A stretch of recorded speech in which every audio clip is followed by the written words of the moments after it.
Going on, everybody? Welcome back to Barn Shenanigans. Look what we got ourselves into today.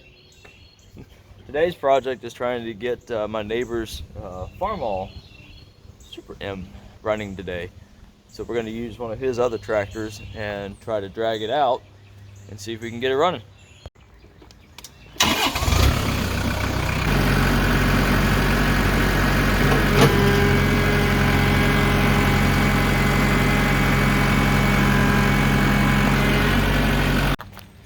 Well, we seem to have a little bit of a problem here. You think that brake's locked up or what? I would say so. Something's telling me that that wheel's locked up. I can't quite put my finger on it. Think it's that master cylinder? No, these are mechanical. Probably the brake shoe stuck. Oh, that's right. It did. Yeah. She is a Super M model. Gotta love these old tractors. Is that stock? Uh-huh. This is for your cushy comfort. Yeah, most of it's here. Actually, all of it's here. Like even the lettering. I love that. Old patina style. He did put a newer tank on there. He also did tell me that they did do a 12-volt conversion on here. So yeah, it does have an updated alternator and the updated alternator bracket. But other than that, I mean, like, literally, like, that paint's like 70, 80 years old. 70 years old. Yeah. She's old. That would be 52. So yeah. So these Super M's were built between 1952 and 1954, which does make this about 70-something years old. I was pretty much right on the money. Awesome. And they made just over 57,000 of these, and they range from 33 horsepower to 44 horsepower with the 264 cubic inch 4-cylinder engine. And which, that's not a lot of horsepower, but I didn't say what the torque was on it. The torque comes from the gearbox. And for those of you that don't know, the difference between horsepower and torque is horsepower is how fast you can get to the wall. Torque is how far you can go through it. Exactly. So the reason that we're down here is I did kind of a trade deal with my neighbor. I bought a tractor off of him, and part of the deal was that I would get this Super M running for him. He told me that in the past it would run for I think like 10-15 minutes and then it would just shut off. I have an idea what it could be, but we're not certain yet. I think the first thing we need to do is try to free up that brake, because if we don't free that up and we get it running, it's not really going to do us any good now, is it? So that means we just doubled the work. So we just essentially doubled the work. What's new? I think what we're going to try to do here is get this brake freed up. We can maybe shock her loose. So what I'm going to try to do is take that bucket and put it up against this tire gently. I'm going to try to rock that back and forth, and hopefully we can get that brake to come loose. While I'm doing that, I'm going to have Colin over here hitting it with a hammer or something. Yeah. I don't know where a hammer is in his garage, but you know, this looks like a hammer. Yeah, that's probably one of those China freight hammers. Is it?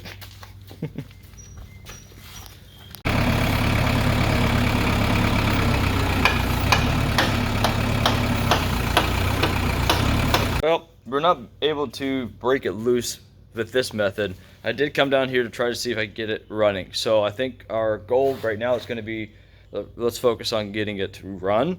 And then once we get it running, maybe we can actually use the engine power to help break it loose. We can rock it forward and backwards. Yes, and if it doesn't work still, then we'll come back another day and we'll focus on the brakes. So let's just try to get this thing running.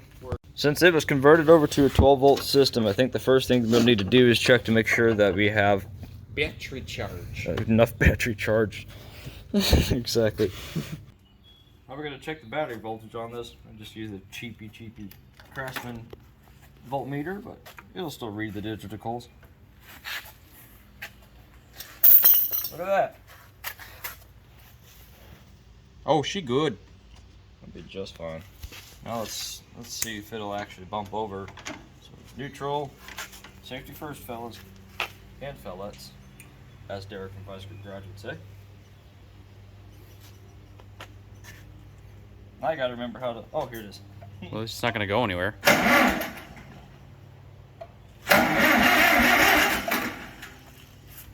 My neighbor had mentioned that it wasn't running for any length of time, and I'm not certain, but I have a pretty good idea what it is. As you can see, this has an inline cartridge style filter in it, and there's really nothing wrong with doing this. However, in my experience, and I've made this mistake myself, is if you put a cartridge style inline filter in a fuel system, it tends to restrict the flow. So fuel will come from the tank and go into the carburetor, fill up the bowl, and then once you start the tractor up and you start running it, about 15 minutes or so, it'll run out of fuel. It'll literally starve for fuel. And the reason that is because these cartridge style filters are most of the time used for fuel pump applications, meaning that the fuel is being assisted or pushed through it. Gravity fed applications prefer more of a screen or a mesh style filter because it's got more flow to it. This already has what's called a sediment bowl on it. This is essentially the old style fuel filter. If there's any debris that comes out of the tank, it settles in this bowl and you can visually see it when it's dirty. It does have a screen up in here to help dirt from coming up into the line as well. So I'm crossing my fingers. I'm hoping that's what the issue is. Unfortunately, this tractor has sat here for a while, so we may need to take the carburetor apart and rebuild it. I don't know.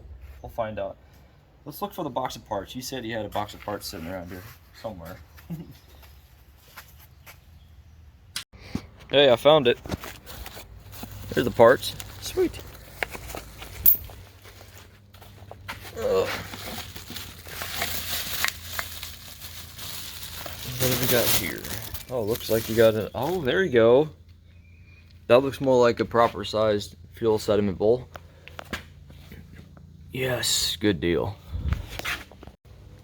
And he got a brand new hard line as well. Sweet. Good deal. Look at that. Oh, wow. See, there's another screen inside of here. Cool. You see the size differences of those? So we're going to, oh, okay, this is a So is that one for like, so that one's a Super M, but what's that one? this one's for a Super M. I believe this one might be for a cub tractor application. Don't quote me on that. You're already quoted. I'm quoted. Okay. Buggered up on the tank side. Say that again. Unfortunately, it looks like the threads have been kind of buggered up beforehand because I pulled the old one out and the threads don't look exactly happy, so we're gonna cross our fingers and try to Not cross the threads. try to get this one in there without causing any further damage, because that's gonna put a screeching halt to this whole operation. That's not going in there. Yep, Houston, we've got a problem.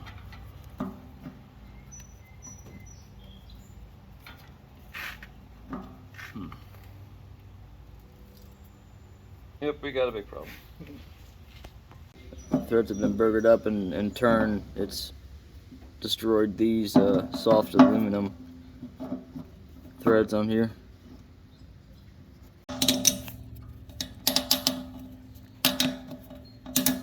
So I don't have a thread chaser tool readily available, so I'm using the next best thing, which is take a pick and go along those threads inside there and see if you can remove trash or anything else that would prevent it from biting. Another backwoods trick, if you don't happen to have the proper tap and die set, you can use one of these cable cutters, or if you have a big enough set of snips, you can kind of straighten the threads out by using this method here. Just go slowly, kind of go back and forth. Not always, but sometimes you can chase those a little bit.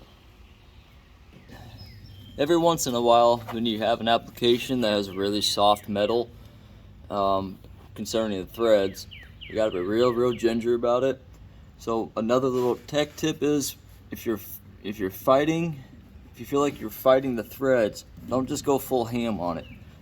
Go about, an eighth of a turn at a time, back it off, and then it'll help kind of recreate those threads. May not be perfect, but if you just go full tilt on it, you're asking for trouble. So just take your time. You don't have to be in a big hurry. It's a beautiful day out. And just little by little, we're making progress. Back and forth, back and forth. Look at that, we're already making progress here. And then I will have to pull this back out and put some putty on it, or some sort of sealant. Put some goopy goop stuff on there. Let's get a little warm out here.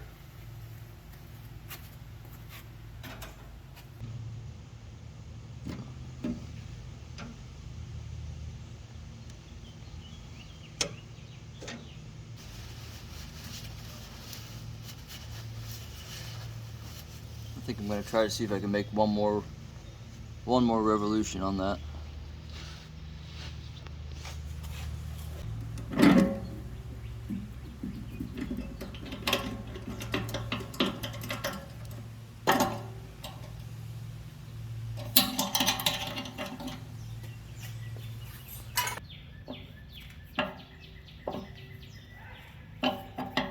Now, for all you tractor buffs out there, yes, I realize that the threads are coming apart on it, but keep in mind those threads were pretty boogered up anyhow from whoever installed it last. This is not a big deal, it happens. So long as the end result is it's tight and it doesn't leak. If we accomplish those two goals, I'm okay with that. And also too, it's not like this system is under pressure. No. The key to this is you don't want to ever get it kinked up. So take your time whenever you're bending a hard line. A lot of people will just go to town on it and start cranking it. Well, then you create a kink in it. Obviously we don't want that, because then that's going to restrict fuel flow. And the whole objective for today is to allow fuel to flow, and I'm really hoping that that's the issue with this tractor. We'll find out.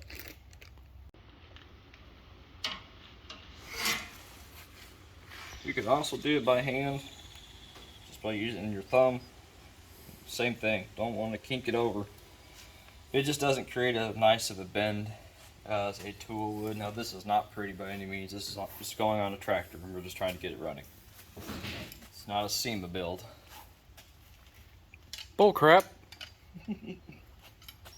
Come check us out at SEMA 2023. Yeah. So Super M. Or my neighbor's Super M. And we'll bring his neighbor. Yeah, we'll bring the neighbor. Another good tech tip is keep your long pieces long for as long as you can. Because you can always cut a little bit more. It's a little bit harder to add some back.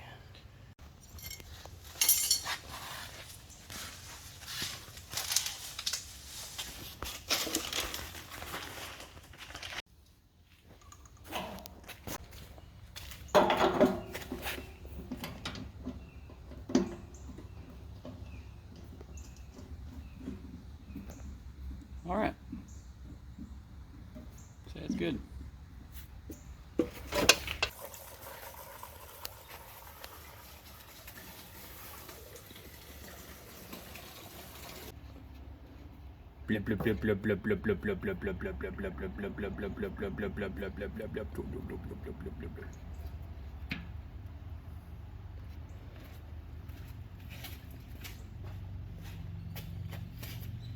It's obviously flowing. I don't see nothing there, and I don't see nothing there. I would say that we probably got some juice rolling through it. It's probably filling up the carburetor bowl right now. Actually, it's Yeah. definitely filling It up the will be. carburetor bowl right now. Another old school trick. Sometimes these floats will tend to stick inside of here. There's a check valve inside there, and there's a float inside the carburetor that goes up and down and shuts that check valve off. And when these old carburetors sit for a while, sometimes, not always, but sometimes they will tend to stick. And an old farmer's trick is take your favorite tool of persuasion, give it a couple of wraps, loosen it up. Let's see if she'll fire off. Moment of truth. Let's see if it barks off. Good deal. Turn the ignition on. Choke. Give it about half the throttle, and let's see if she does anything.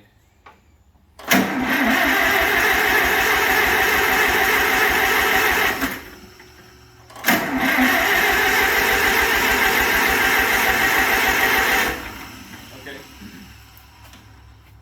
I don't think we're getting spark. The only reason I say that is because if I'm looking at the top of the exhaust, I could see little fuel vapors coming up. So, before we go any further, let's verify that we have spark. You can purchase one of these pretty cool tools here. It's just an inline tester if you want to make sure that you got spark to your ignition system.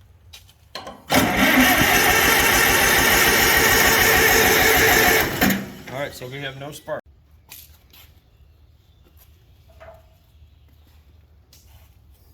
Okay. As you can observe, it's lighting. So what I'm doing is I'm testing to see if the coil is actually good. This is what's known as a point system. So if you bring the camera around in here, you can see the points contacts. And as this makes its revolution, it opens and closes these contacts here. And it does voodoo and magic and science, and we won't go into all that. Point being is we're just trying to make sure that this coil is good. And I can open that up. So we know the coil is good. Now we got to figure out why it's not sparking, which there's a very good chance that it just needs to be adjusted. So what I'm going to do is hook this back up like that, put this back in the coil, and then bump it over.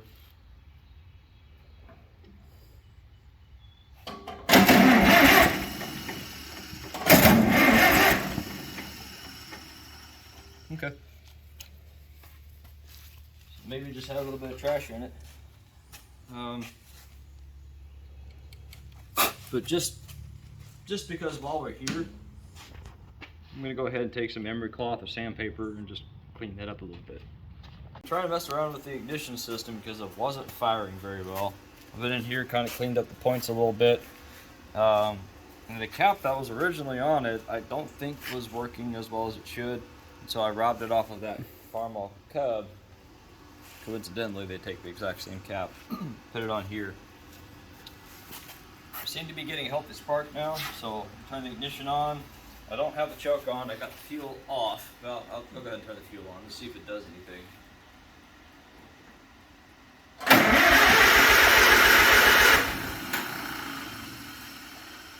Choke on.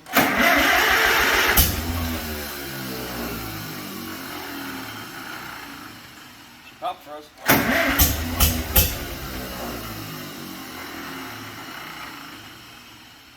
Come on, baby.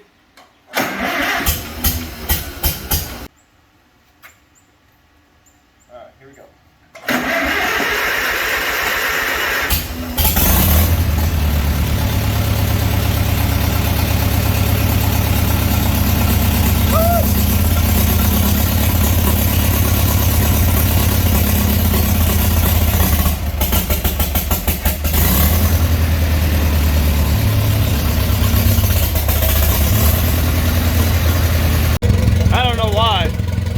Something really cool about the sound of an old tractor idling. Give her a throttle. She's running pretty good. Sweet. Now that we know that she's running, next big thing we're going to try to do is see if we can rock that brake loose. So I'm going to move the small tractor out of the way and then maybe go forward.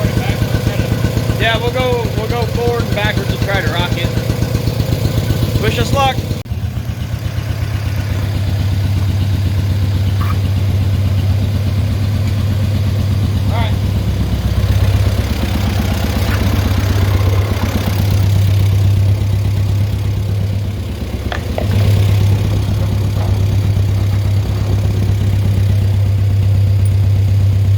Alright, ready to try to see if it'll go backwards?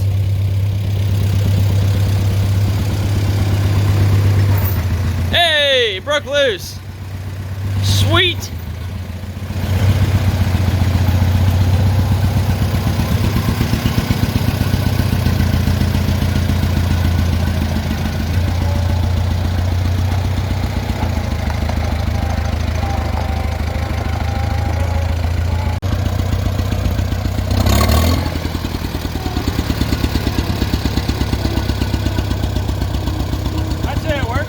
Yeah.